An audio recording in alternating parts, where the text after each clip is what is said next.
The test is in 4 parts: Part 1, Part 2, Part 3, and Part 4. Now look at Part 1. Part 1. You will hear a new student, Stefan, talking to an assistant, Anna, at the student union about his membership. You now have 30 seconds to read questions 1 to 6.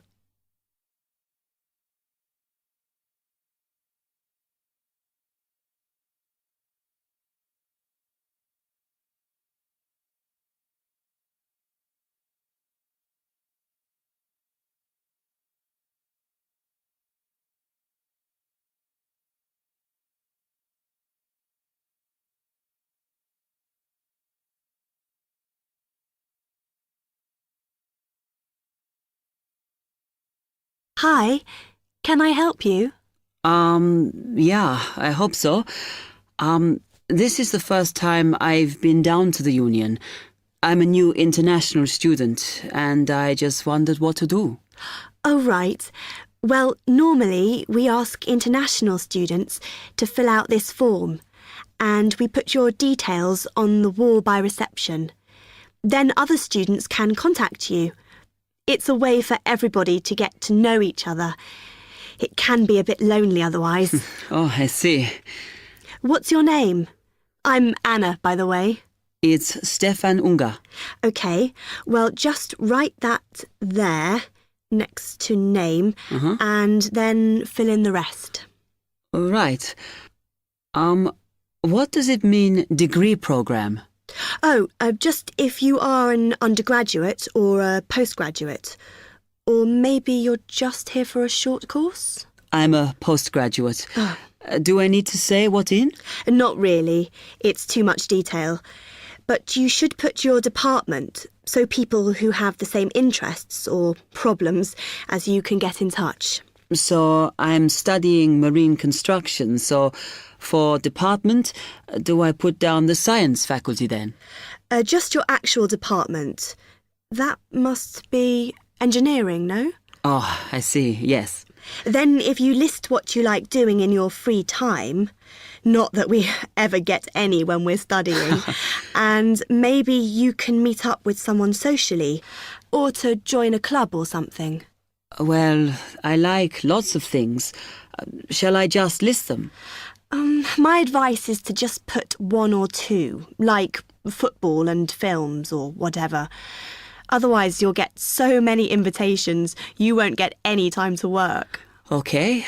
I think I'll just list computer games, as that's my big interest. Oh. I haven't played football for ages. I may start to play once I get settled. Now, let's see. Next thing is languages. Yes, we find many of the international students get a bit tired of speaking English all the time. Sometimes they like to speak to someone in their own language. It's up to you. That is a good idea. I presume I don't need to put English down. Oh, no. I put Italian and French. I can only speak German, my mother tongue. OK, well, that's fine. Just put that. What does accommodation mean? Is that my address? We're trying to find similarities between people, and some people live in hall, some are in flats, some are in bedsits. So it helps if you say. I'm in hall, though I'd like to be in a flat, but that won't happen till the end of the first term. Put where you are now. You can always change it later. Then finally, just put your phone number. I haven't really got one. I haven't sorted out a mobile yet. Well, it's going to be difficult for people to contact you then, isn't it? Why don't you put the union one and we'll take messages for you? OK. It's 02950 659 003. Have you got that? Yes. OK then. You now have 30 seconds to read questions 7 to 10.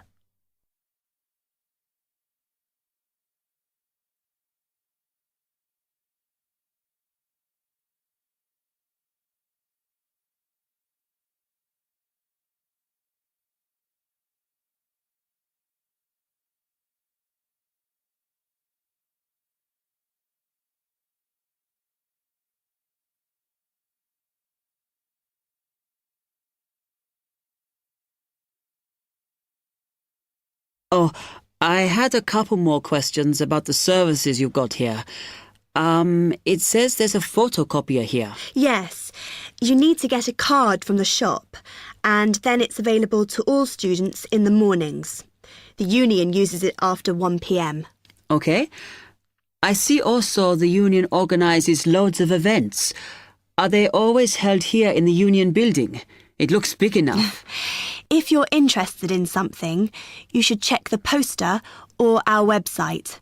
In fact, we normally use the Round Theatre, opposite the conference centre for most events, because the sound system is better. Right, I'll do that. Also, I wanted to hire a van. Can I do that through you? No. You need to present a case, really. Ah. They're not just available for hire to anyone. The president said we have to limit who is allowed to hire them. The person you need to see is the transport secretary. She's on the 2nd floor. Okay, thanks. The other thing is, are all the discounts we get with our union card listed on the back of the card? I thought there might be more. No, that's it, I'm afraid. Mainly books, clothes and music. Though we are currently negotiating to get one on newspapers, so that should be valid from next term. Okay, thanks a lot for your help.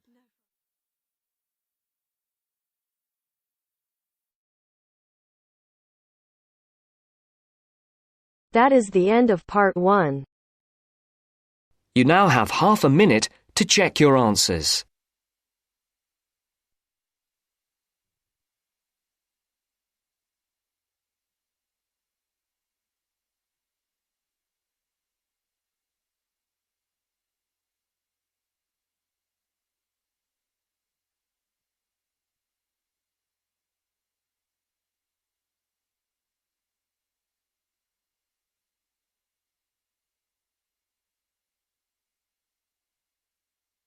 Now turns to part 2.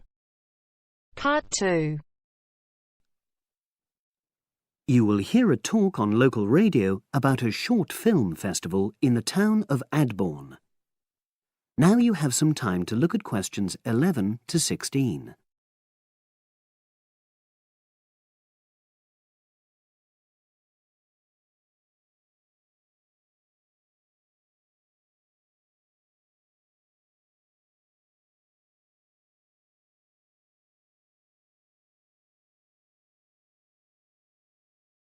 Now listen and answer questions 11 to 16. Today we're pleased to have on the show Fatima Johnson, who is the organiser of the Adborn Film Festival. Welcome, Fatima. Hello. Can you tell us a bit about the background to the festival and what it brings to the town? Well, the festival was started in 1996 by the then Mayor of Adborn, Joanne Smith. She wasn't a filmmaker herself. She'd actually been a very energetic tourism development officer for many years. But Adborn had run a classical music festival, which had been becoming less and less popular in recent years. Joanne was looking around for something to replace it, and to use funds allocated to it to promote something which local people can enjoy. Great. So tell us about the festival nowadays. Well, it's held in the last 2 weeks of August every year, and short films from all over the world are shown in 3 places, in the theatre and our 2 cinemas. Several films are shown in 1 performance, and the whole thing lasts about 90 minutes. Tickets are very reasonably priced. Under 12s used to get in for 50p, but now we charge just £1, which is still very good value. £1.50 for students and £2.50 for everyone else. Performances are advertised all round town and also on our website, www.adbornfest.com. If you're interested in attending any performance, you can buy tickets online, of course. And you can also get them in the library, which is right next to the main shopping area. I'm afraid this year tickets are no longer available from either of the 2 cinemas because of restricted opening times. I understand you also run a film competition? Yes, for under 18s. We have a different theme every year. Last year, for example, the theme was Future Planet, and the winner was a 10-minute documentary encouraging youngsters to be more aware of environmental issues, focusing on getting school kids to cycle to school instead of going by car. This year, the theme is Sporting Nation, so there'll also be lots of ideas to choose from. Now, we're always on the lookout for new local talent, so if you live in the Adbourne area and are under 18, you should have a go. We have an excellent prize every year donated by local businesses, shops, hotels, etc. This year, you can win a high-spec movie camera worth over £800. Application forms are on the website, and the deadline for sending in your film to enter the competition is the last day of July. It's May now, so you'll have the whole of June to be working on it. Now you have some time to look at questions 17 to 20.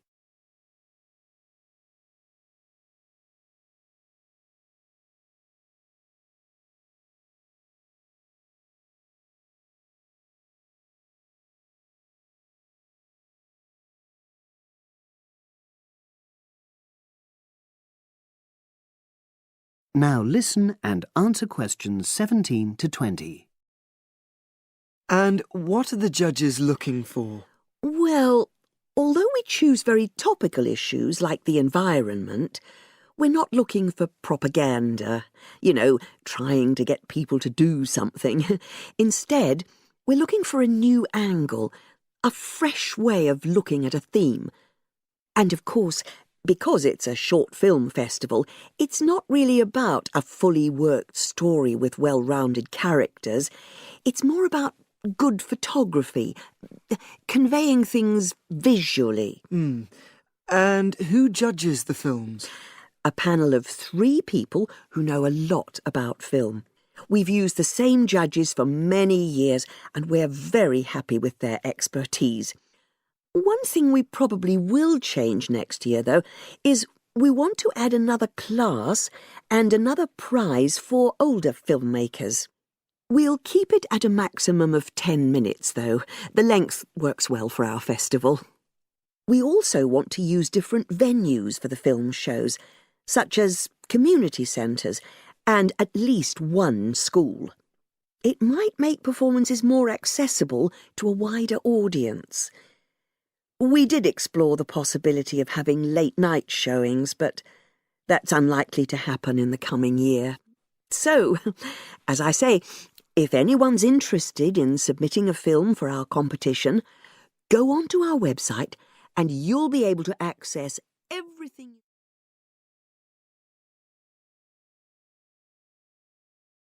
That is the end of part 2. You now have half a minute to check your answers.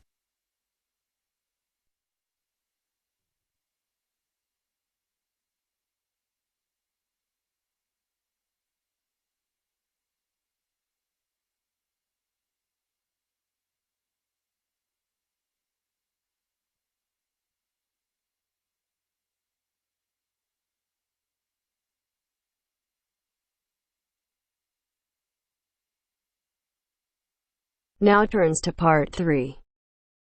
Part 3. Maria is a student at university. She has handed the first draft of an essay to her tutor. The tutor has read it, and now they are discussing ways the essay can be improved. First, you have some time to look at questions 21 to 25.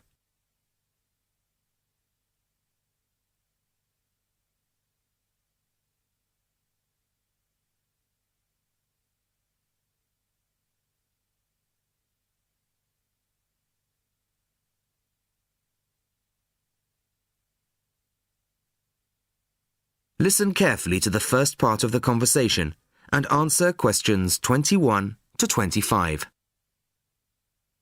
Well, Maria, I have to say I was quite impressed by your essay. It's a big improvement on the last one. Really? I'm glad. I put a lot more work into this one. I really spent ages on it. And it shows.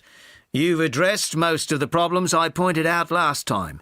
In particular, the style and language are much more appropriate for an academic essay. So that aspect is okay? Absolutely.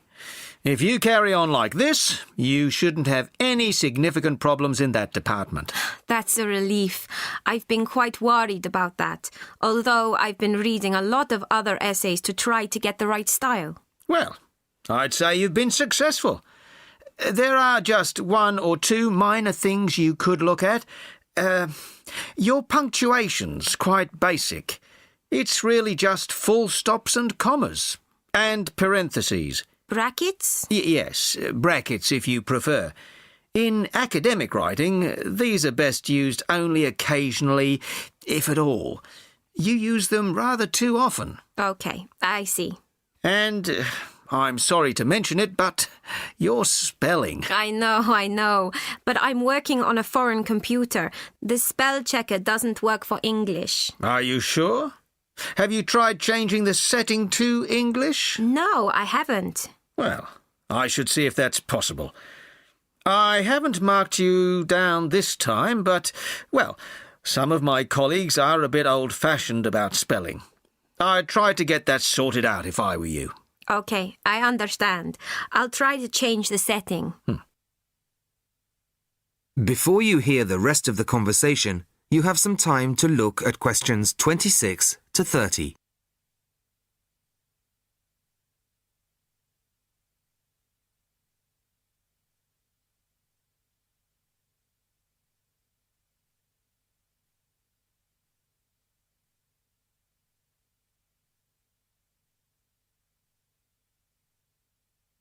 Now listen and answer questions 26 to 30. The only major problem I have with the content of your essay is the introduction. The introduction should, well, introduce the theme of the essay. You've put some of the most important points there. For example, this bit. The statistics about the growth of railways in the 1850s. That really should go in the main body of the essay. And so should this paragraph about changes in patterns of employment. In general, I'd say your introductory section should be no more than half as long as it is at the moment. Okay. And I should move those points forward? Precisely. And going back to the railways, they're one of the most significant factors for change in this period. But apart from those statistics in the introduction, you only briefly mention them. I'd like to see a lot more on that, and the influence the expansion of the railways had on patterns of social and economic behaviour. You mean how with the railways people could travel to find work and could meet people from other areas? Exactly. Then in the midsection, well, it's not a big thing, but this quotation from the Times. You think it's too long? Well, you said it. I couldn't think of a way to shorten it. Do you think it's really necessary? You mean I could just get rid of it? Yes. You've already made the point and backed it up with other evidence. The quotation's redundant, really. Okay. Well, that'll be easy. There were various other minor points, which I've noted in the margins. You can look at those later. But moving forward to the end here, I wasn't quite sure what this meant. The final paragraph? Yes. Are you saying that, on the whole, the changes of the mid-19th century tended to improve the lives of ordinary people or not? It's not very clear. It's not? No, it isn't. I'd add a few lines clarifying your position. Okay. When do you want the final draft? No, the end of term will be fine. But there was just one other thing, the bibliography. Did you really read all these books? No. Just the books you actually consulted will be fine. You don't need to include everything ever published on the subject. Right, okay. Thanks. Bye. Goodbye.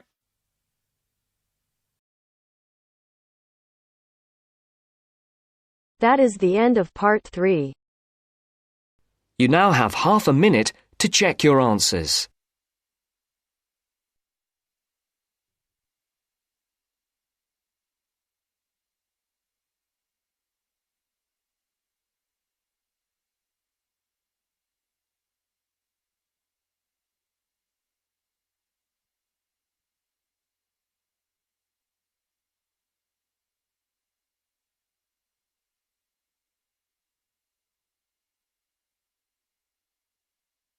Now turns to Part 4. Part 4. You will hear a talk from a series of lectures on the survival of our planet. Professor Samson talks about endangered species of flora and fauna. First, you'll have half a minute to look at questions 31 to 40.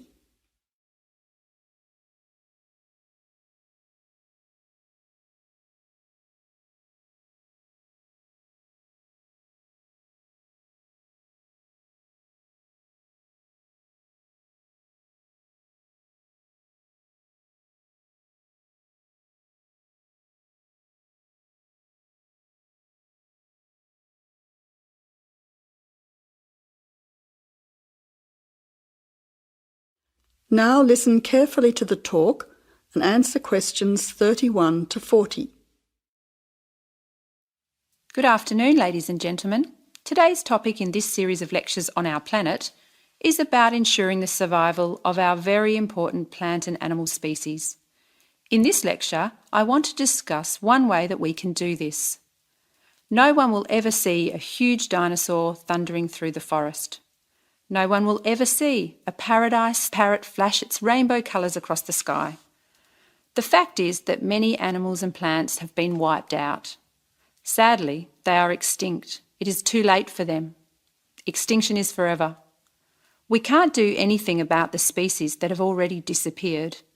But today, there are many animals and plants that could still become extinct in the future if we do not act now. They are endangered. The African elephant and rhinoceros have become endangered because of the value of their tusks. Australian parrots and reptiles are smuggled onto planes because certain people in other countries are prepared to pay thousands of dollars for them. And there are many other species around the world that are endangered because they no longer have a place in which to live and reproduce safely. The main cause of extinction is the destruction of habitats. A habitat contains all that a living thing needs to survive: space, light, water, food, shelter, and opportunities for reproduction. The population of the world is growing rapidly, and this is placing great demands on land and resources for housing and for growing food.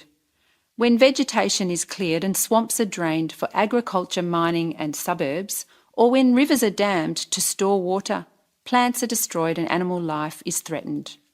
In other words, humans are changing and destroying the habitats of animals and plants, which is in turn reducing their chances of survival.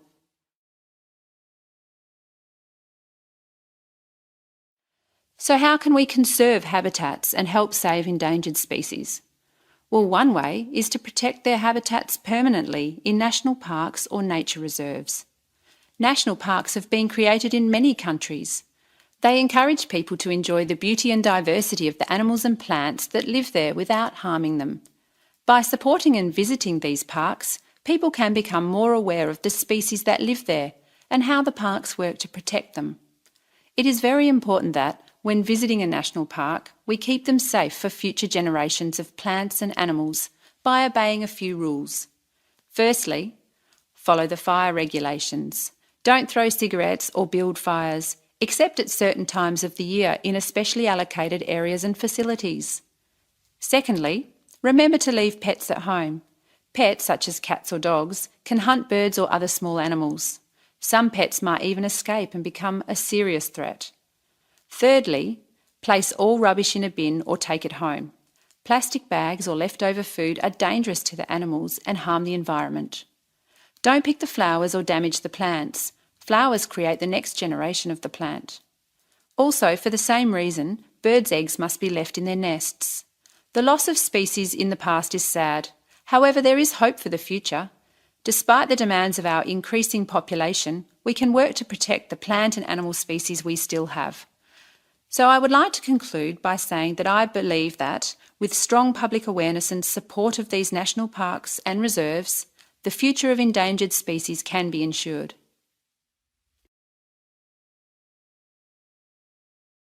That is the end of Part 4.